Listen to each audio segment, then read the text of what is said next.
Okay, this is my first video of the GMC that we've been working on, so I thought I'd do a follow-up. I did a slideshow the other day. It was my first, and I'm not real good at it, so I thought I'd do something that actually had some audio. So here's a shot of the front end. We had this completely gutted. We did recarpet, and we've cleaned all this upholstery, but this is all the original upholstery.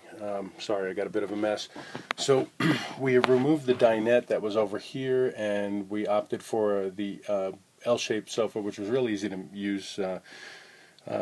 We built it with half-inch plywood and some 2x3 braces, but there's good storage. So there's two compartments, the longer box, and then the L-shaped or return section here is two separate storage boxes.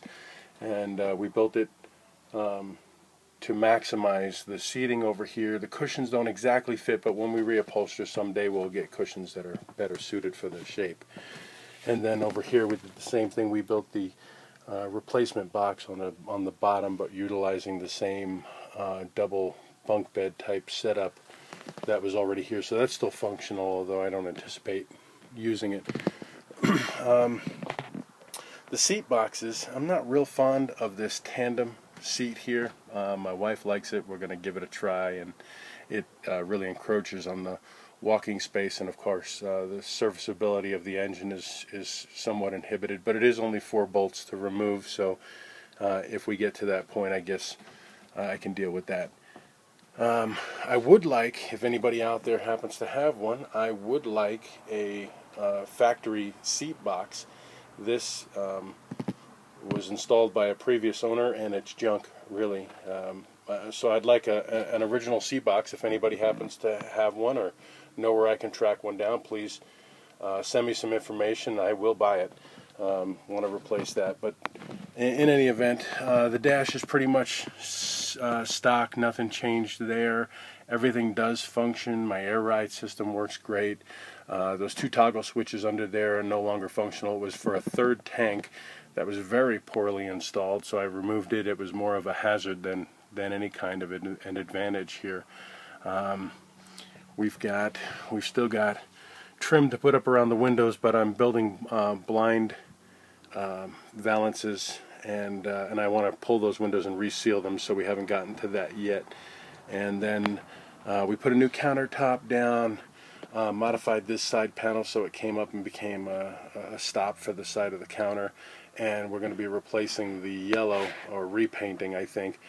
New floor. It's very inexpensive, snap together type of laminate floor, and we opted to keep the vacuum cleaner. Personally, I like it. My wife likes it, so I know a lot of folks convert, but and maybe someday we'll get there, but we like it is right now. The refrigerator is no longer there. It didn't work. It was too far gone to replace or to repair, and then replacement cost is huge. So we haven't gotten to that point yet. So we may have to find one. I'm hoping to find one cheap. This evening I'll be building the permanent bed box that goes in here. So right now I got a bit of a mess there, but we're getting to it. So not a ton more to show you. Wasn't sure what we were going to do with the stove, so I want to go with a recessed burner, and since I haven't chosen one, I opted not to cut the countertop yet, and I think we're probably going to use one of those sharp carousel convection microwave assemblies here, so we'll get to putting that in later. We did upgrade, sorry about the video, we did upgrade the power system and installed the, I don't know if the lighting is very good for you, but this is that Intel Power 60 amp converter with the smart charger. Works very well. We've got it tied to the house batteries, which are dual 225 amp hours, I think, 6-volt batteries. Got those off of Craigslist real cheap, so I'm real happy with that. And through the battery boost, of course, they're tied into. It will charge the house battery. We're putting a solar panel on top, which will also charge both house and and engine battery. So we're making great progress. It's pretty livable actually right now once I get the bed done. We're functional enough to be using it. Runs really well. Today I installed, sorry about the shaky video, today I installed the HEI ignition system that I had acquired from a guy who converted his motorhome to diesel. So we installed the HEI system, and what a huge difference over the breaker point distributor. Huge improvement. I definitely recommend that. Let me move to the outside and we'll pick this up. So here we are on the outside. As you can see, it is orange. I can't remember what they call this, bittersweet or something. I'm not sure. We like it actually though. Here in Denver we've had a million people tell us we need a Bronco sticker on there. I suppose it'd make a great tailgater, but I'm not really much of a sports fan. Sorry. But in any event, even when we repaint, I think we'll probably reuse the same color and then come up with a different scheme altogether. So I've got 7 new steel wheels, 16-inch. Got them from a fellow GMCer at a very reasonable price, and we went ahead and installed 7 new tires to include the spare. Airbags seem to be in real good shape. The level control seems to work real well, so no problems with it. And I've got a question maybe somebody can answer. So I've got, I don't know, right under 120 pounds on the air tank, and it seems to hold even overnight, no problem, and the airbags don't sag. But the compressor still cycles on and off even while I'm stationary and in the hold position on the air ride, so I'm not consuming any air. And yet the compressor cycles on and off. Maybe somebody knows why. Okay, under the hood. Battery tray's in really poor shape, but I did buy a replacement. I bought a replacement for a single place battery, and I probably should have bought the 2 or the 3 place just for additional storage. I have replaced the solenoid for the battery boost configuration, and there is some random wiring in here that needs to be drug out. Because it's no longer operational. I've eliminated some of the complications from previous owners kind of rigging things to work, and I'm still working on that. But as we move along, we'll eliminate some of the non-essentials for sure. Okay, so here is something I think you're going to be interested in. This right here, folks, is a Borgson steering shaft. I like the guys in the GMC community, and I've got nothing bad to say. Everybody's been real helpful, but the CV, replacement CV joint that was sloppy and the shaft section that was sloppy would have totaled, I can buy them together as separate components, but it would have gone over $600. This replacement joint is a quality item. I use them on my off-road vehicles, and I've used them on several applications. They're made by a very reputable manufacturer, Borgson steering, and I believe they're somewhere in Connecticut. This whole assembly, I called them, wasn't quite sure what I needed. I did a thread count on the column shaft and then one down on the gearbox, and I actually pressed a piece of putty on each one that gave me an actual imprint of the splines on the shaft, so I could get an accurate count just to be sure. And they gave me all the information I needed. I bought the lower joint, and the shaft is a collapsible shaft, and they call it a double D. You can go ahead and giggle, I did. But the shaft, all I had to do was trim it to fit.